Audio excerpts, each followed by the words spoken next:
Kalau saya Eko Sunardi, jabatan Sekretaris Desa Srimulyo, Kecamatan Dampit, Kabupaten Malang, sebagai Sekretaris Desa dan mewakili pemerintah desa Srimulyo, Kecamatan Dampit, kami selalu mendukung dalam rangka budidaya kopi dan terus menanam kopi untuk menghasilkan kopi yang lebih baik dan rasanya lebih nikmat, bisa petik merah dan lain sebagainya.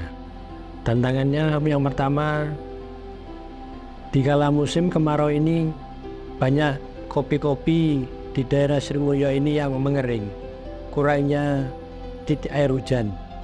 Yang kedua, ketika musim hujan tiba, pupuk sangat langka di desa Srimulyo ini. Untuk mencari pupuk sangat sulit.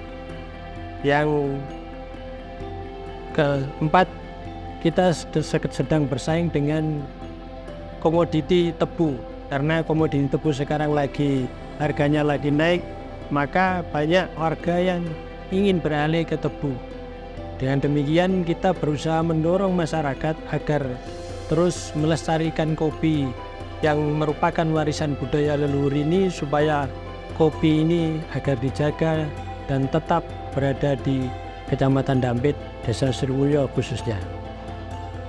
Kopi Dampit ini berawal dari warisan Belanda.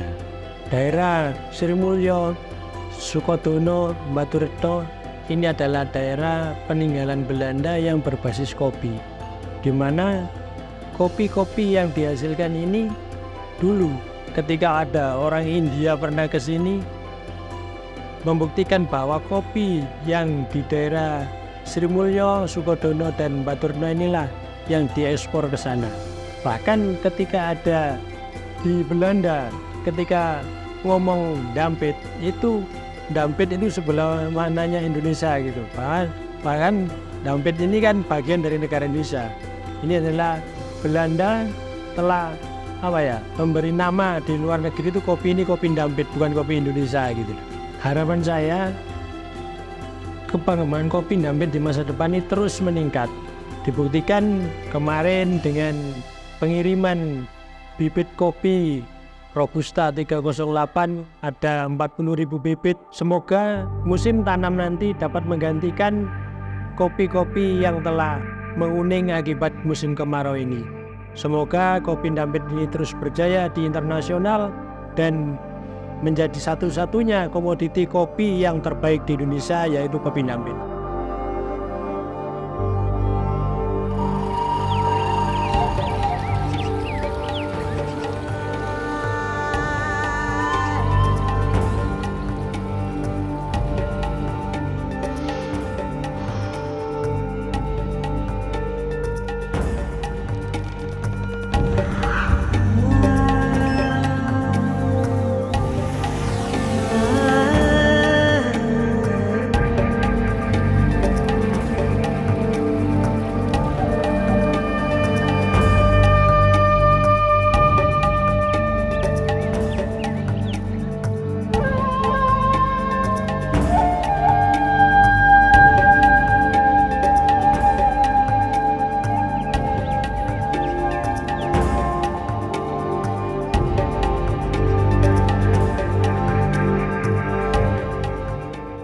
Perkenalkan, nama saya Supriyono, saya Ketua Kelompok Tani Sumber Tani yang ada di Desa Srimulyo.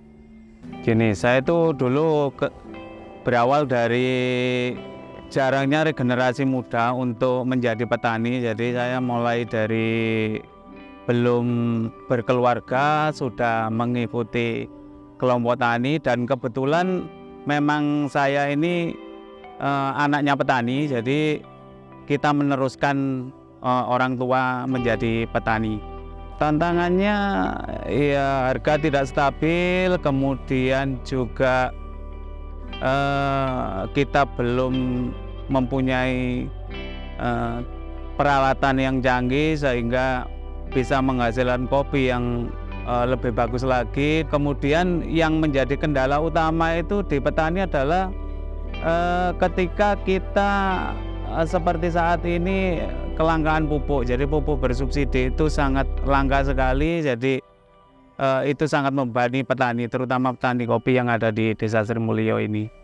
Ya, harapan kami kopi ini di Dampit ini ya terus berkembang, dan kemudian kita bisa kalau bisa setiap gapoktan atau kelompok-kelompok tani yang ada di desa ini bisa menjual atau mengekspor ke luar negeri. Jadi kita ada nilai tambah dan petani diuntungkan oleh harga yang lebih tinggi dari harga pasaran biasa.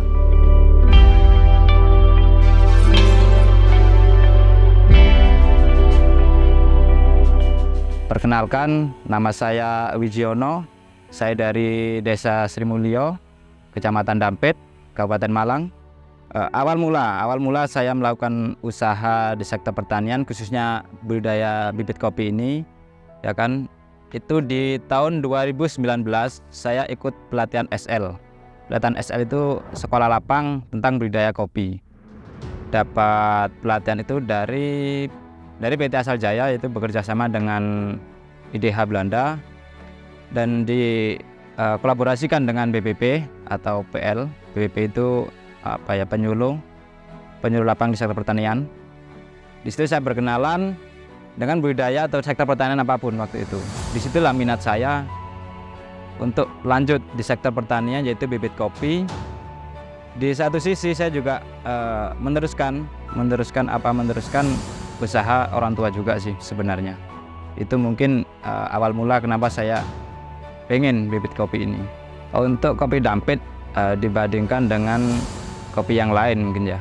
Kalau dari sektor budidayanya, kualitasnya itu dari segi tanah mungkin. Tanahnya sangat mendukung dengan cuaca panasnya hampir 70% dan curah hujannya 30%. Itu yang membuat kualitas atau rasa kopi Dampit itu membedakan dari kopi yang lain. Mungkin dari sektor cuaca lah, bisa dikatakan seperti itu. Untuk budidayanya, tanah di sini itu sangat-sangat cocok.